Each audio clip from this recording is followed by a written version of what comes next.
Jadi air conditioner ini dapat di supply listrik DC dari alat yang telah kami kembangkan di kampus, di track dengan tegangan output 225 volt DC. Ya, daya tergantung dari beban atau keadaan ruangan itu sendiri. Ya, apabila ruangannya panas, otomatis nanti bebannya juga akan meningkat. Dan kita bisa lihat di sini bahwa tegangannya begitu stabil 225 VDC ya. Ya, dengan ampere 2,2.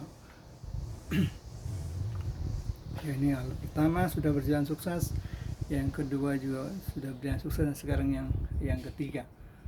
Ya, yang ketiga akan dicoba untuk charging station. Itu adalah baterai lithium ion ya, yang digunakan sebagai sumber dari sistem ini. Ya, semua sudah berjalan dengan baik.